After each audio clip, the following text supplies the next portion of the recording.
Je vous adresse mes salutations dans le nom précieux de notre Seigneur Jésus-Christ. Message du jour, les mauvaises compagnies, 8. En ce temps-là, Judas s'éloigna de ses frères et se retira vers un homme d'Adulam, nommé Hira.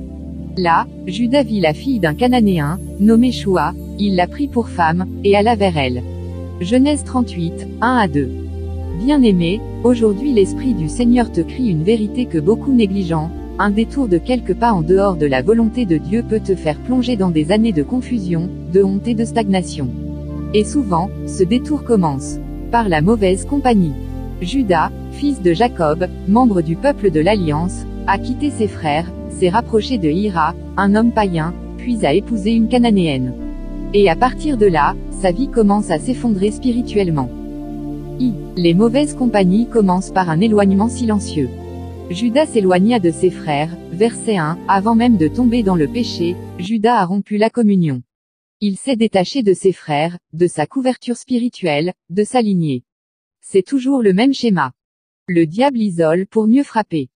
Beaucoup quittent leur environnement d'alliance, leur église, leur mentorat, pour des relations plus tolérantes, plus ouvertes.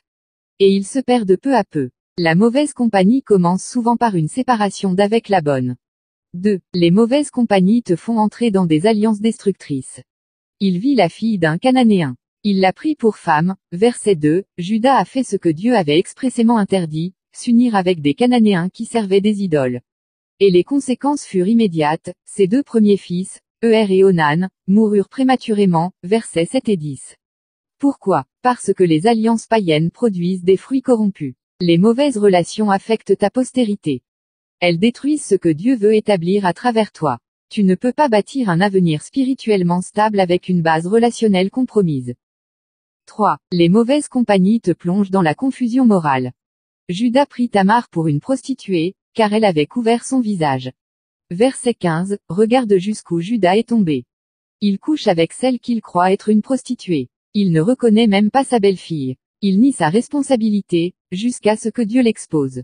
Tout cela a commencé avec une amitié mal placée, Hira, et une femme mal choisie, la Cananéenne. Quand tu t'entoures de ceux qui ne craignent pas Dieu, ton discernement est altéré, ta conscience est anesthésiée, et ton identité est compromise. Mais il y a un Dieu qui sait rediriger ceux qui se repentent. Elle est plus juste que moi, verset 26, lorsque Judas reconnaît sa faute, il confesse, il change. Et écoute ceci. De Tamar naîtront Pérez et Zérach. Et c'est de Pérez que sortira la lignée du Messie. Matthieu 1, 3, bien-aimé, Dieu peut redresser une vie déformée par les mauvaises compagnies, si tu te repens. Il peut transformer ta chute en témoignage. Mais la miséricorde de Dieu commence par la séparation d'avec ceux qui t'éloignent de lui. Proclamation. Je suis séparé pour Dieu. Je refuse les alliances impures, les fréquentations corrompues, les relations qui tuent ma lumière. Je marche avec les fils de l'Alliance, les compagnons de feu, les bâtisseurs du royaume.